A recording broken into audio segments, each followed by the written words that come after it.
Hello everyone, I am Vaishali. कैसे हो आप सब? आज इस वीडियो में डिटेल में डिस्कस करेंगे। अगर आप लोगों ने इस बार जो एग्जाम जुलाई में हुआ था 2025 का वो दिया था और आप लोगों को लग रहा है कि एग्जाम इस बार शायद 10-12 नंबर से क्वालिफाई ना हो, या फिर हम सिर्फ एलएस ही कर पा रहे हैं या फिर हम एलएस भी नहीं कर पा रहे हैं, किस तरीके से हम लोग अपनी प्रिपरेशन को बूस्ट करें, प्लस अपनी प्रिपरेशन को करते करते किस तरीके से सीएसआर नेट की जो हम जर्नी, मतलब प्रिपरेटरी जर्नी जो हम जी रहे हैं, उसको किस तरीके से यूटिलाइज करें। इन 3 फैक्टर्स पे आज मैं बात करने वाली हूँ, तो जरा ध्यान से सुनिएगा। सबसे पहली बात कि जो भी स्टूडेंट इस समय एग्जाम की प्रिपरेशन ऑलरेडी कर चुका है, 1 बार कर चुका है या 2 बार कर चुका है, और हमें लग रहा है कि now what to do next, तो उसके लिए सबसे पहला क्वेश्चन ये है कि अब क्या करें। तो सबसे पहले आप लोग ये प्लान करिए कि एक तो अकेले बैठिए और अपने पास यू टेक अ रजिस्टर या एक पेज लीजिए। मैं हमेशा आपको कहती हूँ कि पहले अकेले बैठिए and just take a page and write, क्योंकि हम तो देखो मैथ्स के स्टूडेंट है ना, बिना लिखे हमने कुछ जाना ही नहीं,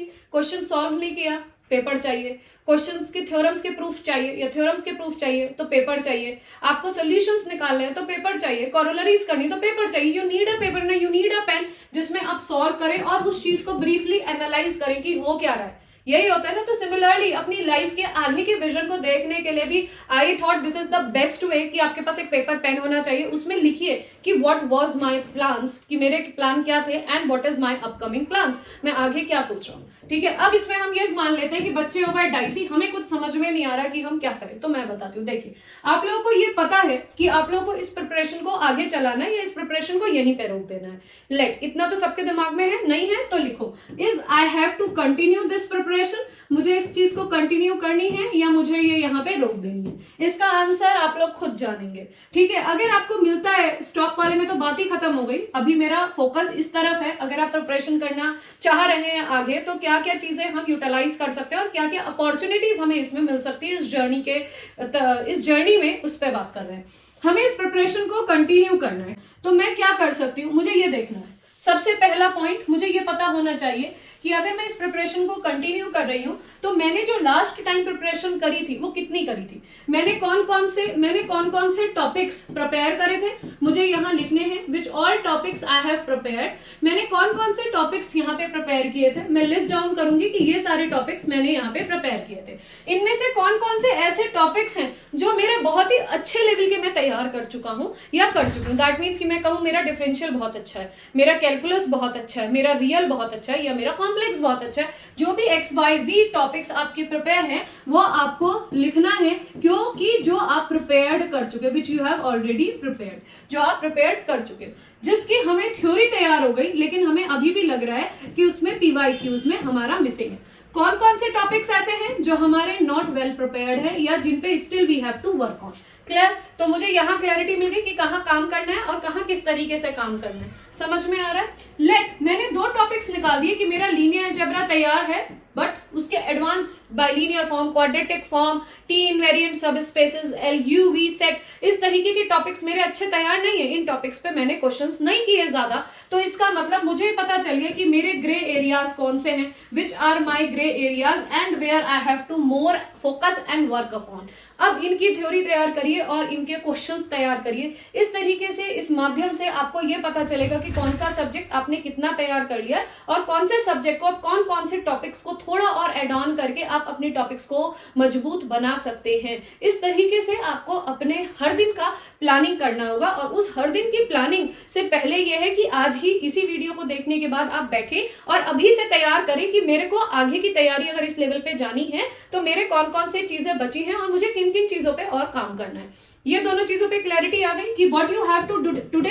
आप अभी क्या प्लान करेंगे, अपना पूरा बिग प्लानर आपके पास होना चाहिए। पर डे के हिसाब से आपके पास एक छोटा प्लानर होना चाहिए जिसपे आप काम करेंगे। ठीक है, अब मूविंग टू दी नेक्स्ट, ये तो हमें क्लियर हो गया कि मैम हमें इस तरीके से काम करना है। देखिए, अगर आपको लग रहा है कि आपको कोई मेंटोर चाहिए जो आपको हेल्प कर सके कि आप इस प्रिपरेशन को कैसे बूस्ट करें, या कब आपको सब्जेक्ट वाइज टेस्ट, कब आपको टॉपिक वाइज टेस्ट और कब आपको डिस्कशंस करने हैं अपने टीचर के साथ या और स्टूडेंट्स के साथ, तो आप चाहें तो मेरा जीत बैच भी ज्वाइन कर सकते हैं। वो ऑलरेडी रनिंग बैच है जीत 1.0, जिसमें मैं CSIR नेट की प्रिपरेशन करा रही हूँ, जिसकी cost which is very nominal, जो ईयर वाइज 2025 ये ईयर चल रहा है तो उसकी पूरी 6 मंथ की कॉस्ट इतनी ही है। और अगर आप चाहते हैं CSI नेट के साथ गेट की प्रिपरेशन भी करना तो भी आप मिनिमल कॉस्ट 3036 रुपीज में मुझसे जुड़ सकते हैं। अगर आप चाहते हैं इसके बारे में मुझसे समझना तो 8860338338 मेरा नंबर है, इस पे मुझसे कांटेक्ट करके आप बात कर सकते हैं। इन बैचेस का एक्सेस लेने के लिए आप धी लर्न एंड ग्रो मेरी जो ऐप है उस पे जुड़ सकते हैं, धी लर्न एंड ग्रो। ठीक है, अब बात करते हैं नेक्स्ट कि मैम हमें ये तो समझ में आ गया कि आज हमें एक बड़ा प्लानर बनाना है जिसमें हम ये समझेंगे कि प्रीवियस एग्जाम के लिए हमने क्या तैयारी करी थी और आगे आने वाले एग्जाम के लिए हमें क्या तैयारी करनी है। तो आई होप अगर तुम ये चीज समझ पा रहे हो तो तुम्हें लगेगा हाँ यार काम तो है हमारे पास, मतलब अभी तक मैं खाली था, अब मुझे समझ में आ गया मुझे किस डायरेक्शन में काम करना है। तो I hope that one thing is clear to you. अब दूसरी चीज पे काम करते हैं। देखो बच्चों, क्योंकि तुम्हारा ये सेकंड या मेरे हिसाब से थर्ड या किसी बच्चे का ये फोर्थ अटेम्प्ट हो सकता है, तो इसका मतलब मैं ये समझूं कि मेरा 50% तक सिलेबस हो चुका है, माई 50% of the syllabus is done और मुझे आगे की जर्नी पे काम करना है। क्लियर? तो इसका मतलब जो मैंने तुम्हें अभी इससे पहले कॉन्सेप्ट बताया कि प्लानर बना के सब्जेक्ट वाइज समझना है कि क्या क्या और काम करना है, वो तुम्हारे उस 50% को भी कवर कर देगा। तो तुम्हें ये तो समझ में आ गया कि मैं किस तरीके से 50% पे काम करूंगा। अब आगे समझो कि इस जर्नी में मैं इस काम के अलावा और क्या कर सकता हूँ। देखिए बहुत सारे कॉलेजेस हैं, IITs हैं, NITs है और DTU जैसे कॉलेजेस हैं, NSIT जैसे कॉलेजेस हैं, वो प्रोजेक्ट वैकेंसीज निकालते हैं मैथमेटिक्स साइंस स्टूडेंट्स के लिए। और भी बहुत सारे कॉलेजेस हैं, इंस्टीट्यूट्स हैं जो वैकेंसीज निकालते हैं प्रोजेक्ट की, which is your project vacancies and which is your PhD vacancies। ठीक है, अब इन PhD और प्रोजेक्ट वैकेंसीज में वो लोग चाहते हैं कि स्टूडेंट्स CSIR नेट या फिर गेट क्वालिफाई हो। ठीक है, इसके लिए भी। बट अगर स्टूडेंट उस दौरान जब इंटरव्यू के लिए आ रहा है और उसके पास CSIR नेट या गेट नहीं है and because of your MSc percentage आप वहां जाके इंटरव्यू दे सकते हो। ठीक है, आप इंटरव्यू दे सकते हो। अब डिपेंडिंग अपॉन कि इंटरव्यू में जो वो रिटन टेस्ट लेते हैं वो कैसा लेते हैं, इंटरव्यू कैसा लेते हैं, किस कॉलेज के लिए आप जा रहे हो, तो आपको वो पूरी अवेयरनेस होनी चाहिए और आप बिना CSIR नेट या गेट करे भी इन प्रोजेक्ट्स में या PhD में ज्वाइन कर सकते हो। ठीक है, अब नेक्स्ट क्वेश्चन ये आएगा कि मैम हमें पैसा कहां से मिलेगा। देखिए उसमें यहाँ पे बहुत सारे कॉलेजेस हैं जो 12,000 रुपीज आपको एज ए स्टाइपेंड पर मंथ ही देते हैं और साथ में ये कहते हैं कि अगर आपने नेक्स्ट कोई भी upcoming exam of CSIR net या गेट क्वालिफाई कर लिया तो आपको वो आपकी जो स्टाइपेंड है अकॉर्डिंग टू जो CSIR नेट और गेट स्टूडेंट को मिलनी चाहिए आपकी वो इंक्रीज हो जाएगी फ्रॉम 12K। तो व्हाट आई सजेस्ट, अभी आप जब तक CSIR नेट की प्रिपरेशन कर रहे हो, आप ऑलरेडी अपने आप को पॉलिश कर रहे हो, तो साथ में ये जो वैकेंसीज या जो ये इंटरव्यूज निकलते हैं इनको जरूर दो। अगर आप लोग क्वालिफाई कर लो तो डायरेक्टली आप वहां पे PhD के लिए एनरोल हो जाओगे या फिर प्रोजेक्ट में एनरोल हो जाओगे और जो प्रिपरेशन आपकी चल रही है वो आप चलाते रहो और वहां जाने के बाद भी प्रिपरेशन अपनी करते रहो, आपकी PhD शुरू हो जाएगी। सो this is also one of the thing which you can do. अगर आप अपने थर्ड या फोर्थ या सेकेंड अटेम्प्ट पे हो तो उसमें क्या होगा, आपको एक तो यहाँ से पॉजिटिव एनर्जी मिलेगी कि यार हम सिर्फ प्रिपरेशन ही नहीं कर रहे, हम घर में नहीं बैठे, हम साथ में इंटरव्यूज भी दे रहे हैं। दूसरा, जब आप किसी भी इंटरव्यू के लिए जाओगे, अगर पहले इंटरव्यू में फेल होते हो तो दूसरे इंटरव्यू से ये जरूर सीख लोगे कि पहले इंटरव्यू में क्या मिस्टेक हुई और नेक्स्ट वाले इंटरव्यू को मुझे किस तरीके से अच्छे लेवल पे प्लान करना है। तो आपको अपने आप स्ट्रेटेजी आ जाएगी किसी भी नए इंटरव्यूज को पॉलिश करने के लिए। इस दौरान अगर आपका कोई भी एग्जाम क्वालिफाई हो जाता है तो आप वैसे ही अपने आप को एक चीज और लेवल एक्सेल कर लोगे।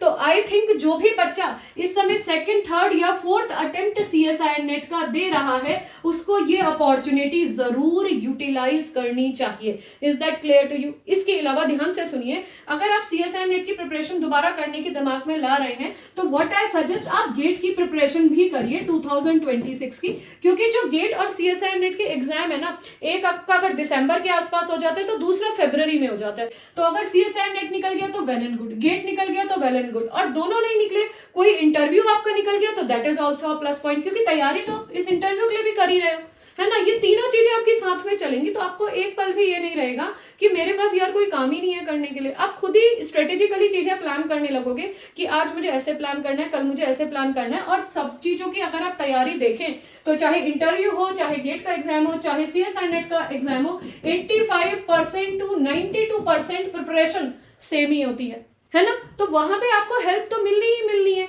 तो व्हाट आई सजेस्ट, जो भी बच्चे इस लेवल पे आके कंफ्यूज हो रहे हैं, so this is the opportunity, utilise करो एग्जाम की प्रिपरेशन को, इसके लिए भी करो और इसके लिए भी करो, और जिस भी चीज में आपको मिलता है उस अपॉर्चुनिटी को यूज करो। Is this clear to you?